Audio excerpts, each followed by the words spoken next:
Mother Teresa Nobel ಪ್ರಶಸ್ತಿ ಪಡೆದಿದ್ರು ಅವ್ರ ಸೇವೆಗೆ. ಯಾರಾದರೂ ಫ್ಯಾಕ್ಟ್ ಏನು ಅಂತ ಗೊತ್ತಿದೆಯಾ ಎಕ್ಸಾಕ್ಟಾಗಿ ಅವ್ರು ಏನೇನು ಮಾಡಿದ್ರು ಹಿಂದೆಗಡೆ ಅಂತ? ಕೆಲವು ಫ್ಯಾಕ್ಟ್ಸ್ ತಿಳ್ಕೊಂಡೆ ಇವತ್ತು. ಮದರ್ ತೆರೇಸಾ ಚೈಲ್ಡ್ ಟ್ರಾಫಿಕಿಂಗ್ ಸಹ ನಡೆಸಿದ್ರು. Fact number 1. ಅವರು ನಮ್ಮ ಇಂಡಿಯಾದಲ್ಲಿರುವಂಥ ಎಷ್ಟೋ ಹೆಂಗಸರನ್ನ ಮೇಯ್ನ್ ಕಲ್ಕತ್ತಾದಲ್ಲಿ ಚಿಕ್ಕ ಚಿಕ್ಕ ಮಕ್ಕಳನ್ನ ಎತ್ಕೊಂಡೋಗಿ ವಿದೇಶಕ್ಕೆ ಮಾರಿಬಿಡ್ತಿದ್ರು. HIV ಇಂಜೆಕ್ಷನ್ಸ್ ಇರುತ್ತಲ್ವ, ಏಡ್ಸ್ ಇಂಜೆಕ್ಷನ್ಸ್ನ ನಾರ್ಮಲ್ ಪರ್ಸನ್ಗೆ ಇಂಜೆಕ್ಟ್ ಮಾಡ್ತಿದ್ರು. Fact number 3. ಸತ್ತಿರೋ ಅಂಥ ಡೆಡ್ ಬಾಡೀಸ್ನ ಕ್ರಿಶ್ಚಿಯಾನಿಟಿಗೆ ಕನ್ವರ್ಟ್ ಮಾಡ್ತಿದ್ರು.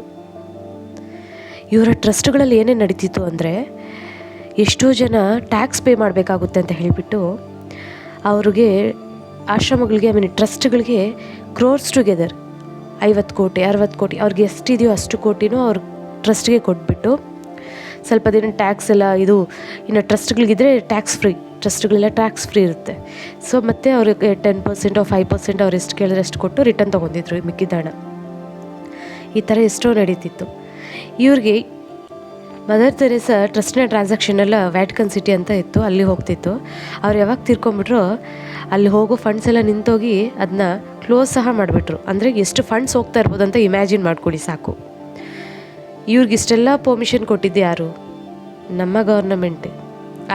ಆಗಿದ್ದಾಗ ಯಾವ ಗೌರ್ನಮೆಂಟ್ ಇತ್ತೋ ಆ ಗೌರ್ನಮೆಂಟ್ ಸಪೋರ್ಟ್ದಿಂದ ಇಷ್ಟೆಲ್ಲ ಅವ್ರು ನಡೆಸಿದ್ರು. ಯಾವತ್ತು ಇವೆನ್ ಕ್ರಿಶ್ಚಿಯನ್ನಲ್ಲೇ ಕ್ಯಾಥೋಲಿಕ್ ಆ್ಯಂಡ್ ಪ್ರೊಟೆಸ್ಟೆಂಟ್ ಅಂತ ಇರುತ್ತಲ್ಲ, ಅವರೇ ಕಿತ್ತಾಡ್ತಿದ್ರು. ಅವ್ರು ಇದು ಮಾಡಿದ್ದಾರೆ, ಅದು ಮದರ್ ತೆರೇಸಾ ಬಗ್ಗೆ ಬ್ಯಾಡಾಗಿ ಅವರು ಹಂಗೆ ಮಾಡಿದ್ದಾರೆ, ನಿಮ್ಗೆ ಗೊತ್ತಿಲ್ವ, ಇವ್ರು ಹಿಂಗೆ ಮಾಡಿದ್ದಾರೆ ಅಂತ ಗೊತ್ತಿಲ್ವ ಅಂತ ಅವರವರಲ್ಲೇ ಜಗಳ ಸೃಷ್ಟಿಯಾಗಿತ್ತು.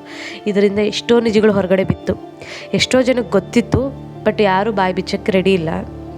ಸೊ ಕೆಲವು ವಿಷಯಗಳು ತಿಳ್ಕೊಂಡಿದ್ರಲ್ಲಿ ಇನ್ನೂ ಒಳ್ಳೊಳ್ಳೆ ವಿಷಯಗಳ ಬಗ್ಗೆ ತಿಳ್ಕೊಳೋದಕ್ಕೆ ದಯವಿಟ್ಟು ಲೈಕ್ ಮಾಡಿ, ಶೇರ್